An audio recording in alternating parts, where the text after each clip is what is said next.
Bismillahirrahmanirrahim. Assalamualaikum warahmatullahi wabarakatuh. Waalaikumsalam. Alhamdulillahi rabbil alamin. Wassalatu wassalam asrafil anbiya'i wal mursalin Sayyidina Muhammadin wa ala alihi wa ashabihi ajma'in. Amma ba'd. Bapak Ibu yang dirahmati Allah, kesempatan ini saya ingin menyampaikan satu kita taklim, nggak usah panjang-panjang, satu ayat cukup. Tadi sudah setelah maghrib saya melembari Quran, saya ingin dibukakan tadi surat Mujadalah ayat 11. Surat Mujadalah ayat 11 itu saya penggal saja potongan ayatnya. A'udzubillahi minasyaitonirrajim. Bismillahirrahmanirrahim. Yarfa'illahu alladhina amanu minkum walladzina utul ilma darajah. Yarfa'illahu alladhina amanu minkum. Yarfa itu artinya mengangkat.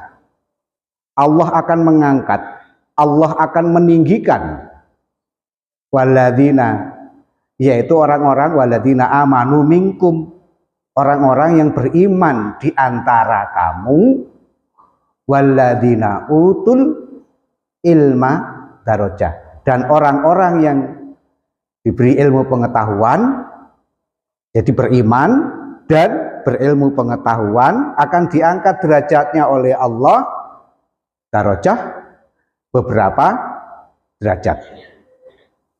Jadi ayat ini menekankan bahwa orang beriman itu seyogianya berilmu. Kenapa di dalam ayat tadi waladina utul ilm, waladina amanu minkum, ada kata-kata minkum, di antara kamu, orang-orang beriman di antara kamu. Berarti tidak semua orang beriman, yaitu di antara kamu yang beriman itu diberi ilmu pengetahuan, diangkat oleh Allah beberapa derajat. Sekarang mari kita lihat dalam kehidupan nyata. Kita lihat ya, dalam kehidupan nyata, orang-orang yang hidupnya itu diangkat derajatnya oleh Allah, itu adalah orang-orang yang dia beriman dan dia berilmu pengetahuan. Hidupnya pasti diangkat derajatnya oleh Allah. Ini nanti bisa, kalau kita ngaji agak panjang, ini kaitannya dengan rezeki nanti. Jadi kenapa sih kok ada umat Islam ini mayoritas kok kaum duafa? Itu karena tingkat pendidikannya rendah. Dan tingkat pendidikan itu rendah dikaitkan dengan indeks daya baca, minat baca. Orang Indonesia itu dari 61 negara diukur, ini lembaga resmi mengukur dunia, 61 negara, Indonesia itu peringkat ke-60 dari minat dan daya baca. Betapa rendahnya. Dan kita lihat betapa umat Islam rata-rata dalam keadaan duafa, yang soge-soge non muslim gitu. Mereka diangkat derajatnya walaupun tidak beriman, tapi dia berilmu, dia diangkat derajatnya. Apalagi kita yang sudah mengaku beriman tapi enggan untuk mencari ilmu, menuntut ilmu. Nah, jalurnya untuk kita berilmu apa? Yang dulu pernah saya sampaikan, ada 3 jalur, yaitu jalur formal yang disebut dengan pendidikan formal. Lewat apa pendidikan formal, Bapak Ibu? Sekolah. Jalur informal. Informal adalah pendidikan di keluarga. Yang ketiga adalah jalur non formal. Itu pendidikan di masyarakat. Taklim begini ini masuk kategori pendidikan non formal. Jadi ini adalah cara kita memperoleh ilmu. Taklim begini adalah cara kita memperoleh ilmu. Nah, cirinya yang kedua terakhir, informal dan non formal itu tidak ada ijazahnya. Kalau formal, pendidikan formal itu ada ijazahnya, sehingga kita diakui. Jadi kalau kita sudah tidak bisa pendidikan formal, ya pendidikan yang kita tempuh adalah kalau informal bisa dan non formal.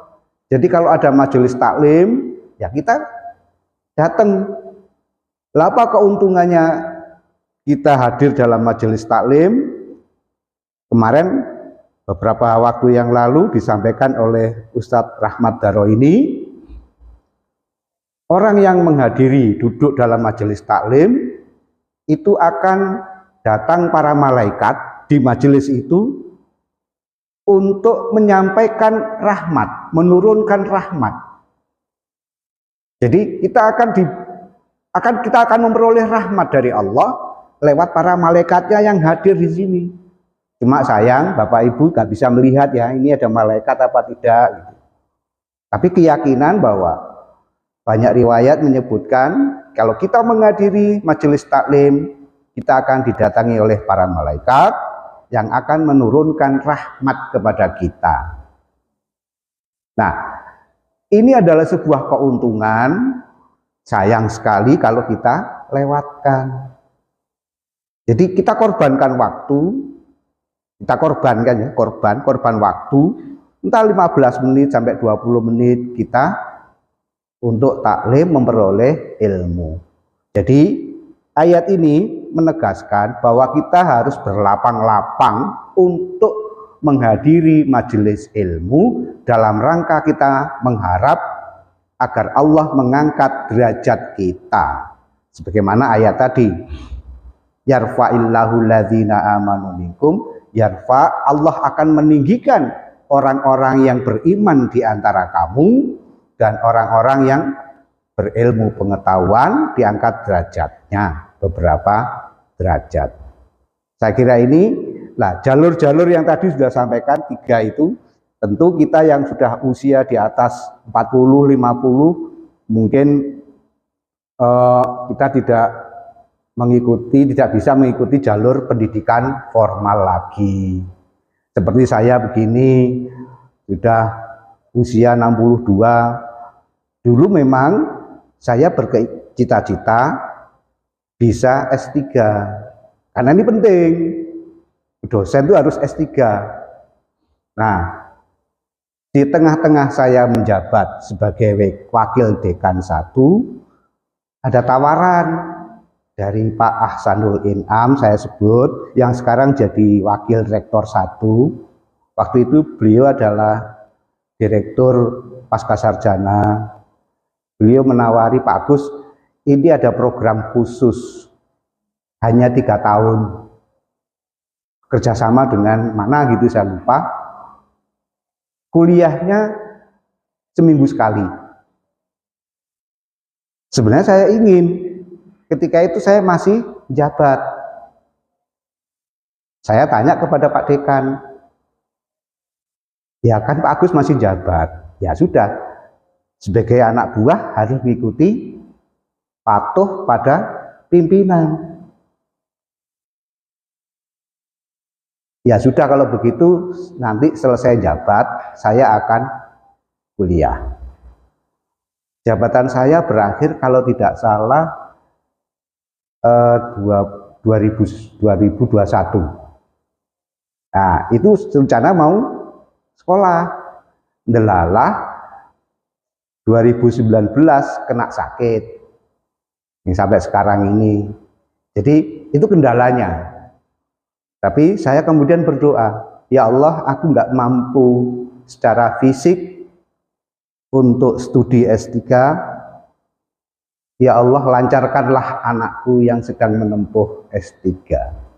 Jadi ini bapak-bapak, ini Pak Agus, Di sedang misalnya ada si Amel ya, kuliah, saya pun juga ikut berdoa bagus. Mudah-mudahan anak-anak tetangga-tetangga saya ini berpendidikan tinggi. Seperti Ida Wahyu, putranya Mbak Mur itu, Mbak Retno sudah sarjana, Wahyu ini segera menyelesaikan skripsinya. Ya, saya doakan, ya Allah mudahkanlah anak-anak tetangga saya yang sedang studi. Jadi ini penting pendidikan itu. Jangan kemudian kita punya pandangan sekolah itu gak penting. Yang penting ku mondok. Mondok ya penting. Jadi jalur formal itu sekolah dan pondok. Karena di pondok itu juga ada ijazahnya. Jadi dua-duanya penting. Lah, sekolah dan pondok itu bidang ilmunya beda. Nah, kehidupan anak-anak kita di masa yang akan datang tidak cukup hanya bekal pondok.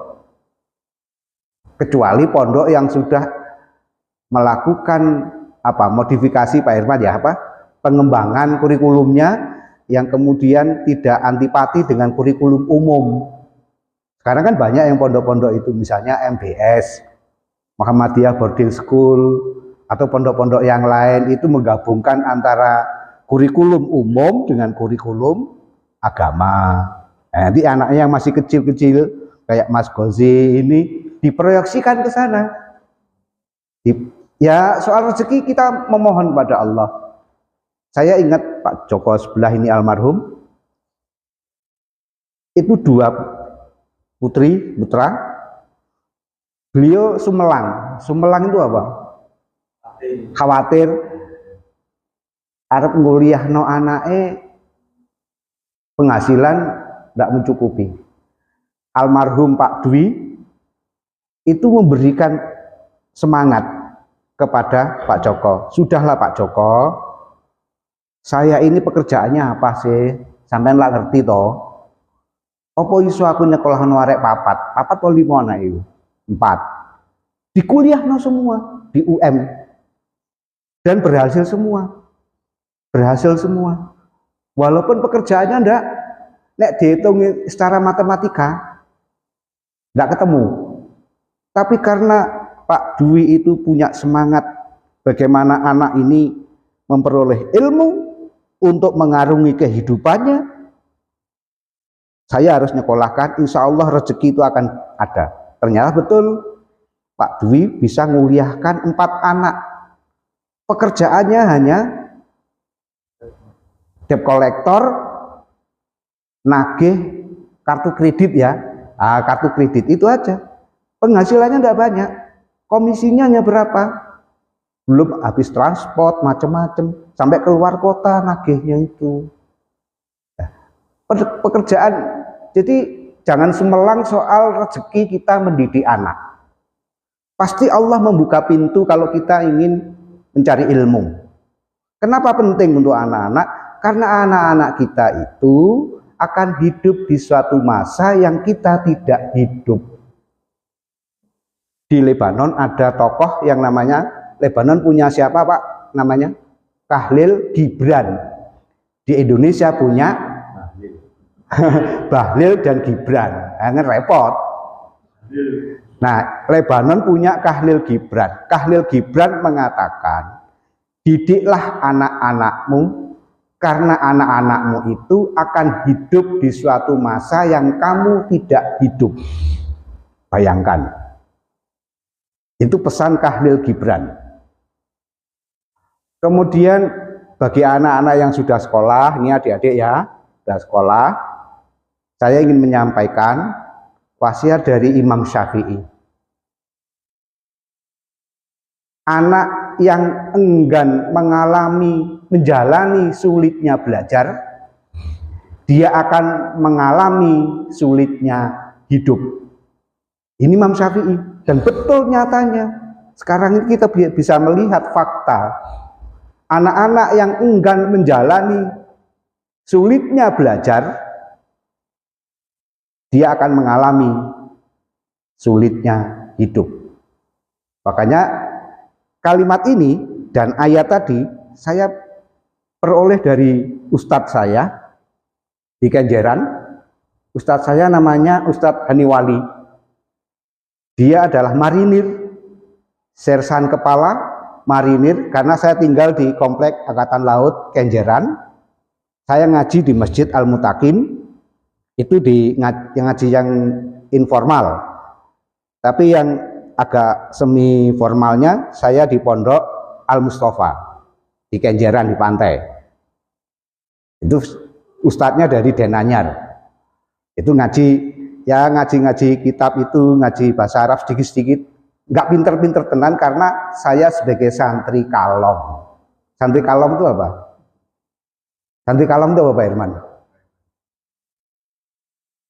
Santri kalong itu santri yang tidak menetap di pondok. Mari ngaji boleh. Enggak ana jam ngaji meneh ke pondok. Tapi di rumah itu ngajinya di setiap sore kayak TPK itu zaman saya SMP SMA. SMP di Mustafa, SMA di Ustadz Haniwali. Marinir sersan kepala. Itu ustadz saya. Ayat ini tadi Al-Mujadalah ayat 11 itu saya peroleh dari Ustadz Haniwali itu. Dari situlah kemudian muncul kerentek hati sebagai anak muda remaja. Masa sih Allah akan memuliakan orang beriman dan berilmu? Saya harus menuntut ilmu. Betul. Saya belajar, apalagi dengan pernyataan Imam Syafi'i, anak yang enggan menjalani sulitnya hidup, dia akan mengalami sulitnya, menjalani sulitnya belajar, dia akan mengalami sulitnya hidup. Dan saya lihat di masyarakat, ya betul juga ya. Nah, itu kemudian saya jadi pegangan, saya harus kuliah. Alhamdulillah, ini cerita sedikit tentang perjalanan hidup saya. Di SMA, saya kan dikenal sebagai Agus the Best. Agus Mudin the Best. Kenapa disebut Mudin? Karena sering memberi tausiah ke teman-teman. Karena itu saya diangkat menjadi seksi kerohanian OSIS. Nah, the best karena selalu bintang. Setiap semester mesti bintangnya saya. Nah, akumulasi dari nilai rapot itu sama guru wali kelas saya, guru kimia, Gus, kamu tak daftarkan perintis 2. Oh iya Bu. Alhamdulillah lolos. Perintis 2. Perintis 2 itu di IPB saya diterima. Jadi kan ada perintis 1, 2, 3, 4. Perintis 2 itu perguruan tinggi yang menerima mahasiswa tanpa tes. Keterima di IPB. Orang tua saya kabari senang dan sedih. Senangnya karena diterima, sedihnya biaya. Walaupun diterima, tapi sedih biaya. Coba terus kamu tanya Gus tentang biaya living cost-nya di sana berapa? Saya tanya kakak tingkat yang sudah keterima duluan tahun kemarin, Mbak, tinggal di Bogor itu berapa dengan kosnya? Gus, 40.000. 14 pulang ke rumah, bilang sama Pak Lek saya, karena yang ngopeni saya Pak Lek, informasinya 40.000 tiap bulan untuk living cost. Masuk kamar, ambil stroke gaji. Gus, bayarannya Pak Lekmu cuma segini. Nek mbok cukup 40, adik-adikmu keduman opo? Meneng saya. Gajinya Pak Lek hanya 75.000. Kalau diambil saya 40.000, adik-adik saya, adik-adik misanan saya keduman opo? Nah, udah diem menangis saya. Palik saya itu juga menangis, masuk kamar. Itulah ceritanya. Kemudian bulan Februari tahun 94 saya ke Malang. Ke Malang, ke misanan juga, yang sudah kuliah di UB. Dia bilang, Gus, di sini ada IAIN jurusan matematika. Coba kamu lihat, kamu datang ke sana, tanya-tanya. Betul, SPP murah 27.000 per semester. Waktu itu saya pulang ke Surabaya, cerita ke Pak Lek. Oke, Pak Lek setuju, dah di Malang aja, ambil IAIN matematika. Niat saya adalah bahwa saya harus menjadi orang yang berilmu. Sebab dengan berilmu itu, apalagi dengan beriman, Allah akan angkat derajatnya. Nah, cerita-cerita inspiratif begini inilah yang membangkitkan anak-anak. Saya gunakan untuk memberi inspirasi kepada anak-anak. Anak-anak saya beri inspirasi tentang cerita hidup. Jadi, Bapak Ibu, ojo sumelang soal didik anak, nyekolahkan anak, dan jangan punya pandangan sekolah gak penting, sing penting mondok. Bener kuwi tapi gak lengkap. Sebab anak-anak kita akan memasuki dunia yang kita tidak hidup di masanya. Bekalnya harus kita beri bekal yang lebih dari kita. Jadi ayat 11 surat Al-Mujadalah ini memotivasi kita agar kita menjadi orang berilmu. Allah akan angkat derajatnya bagi orang-orang yang beriman dan berilmu. Kurang lebihnya mohon maaf. Aku qouli hadza wa astaghfiruhu innahu wal ghafurur rahim. Assalamualaikum warahmatullahi wabarakatuh.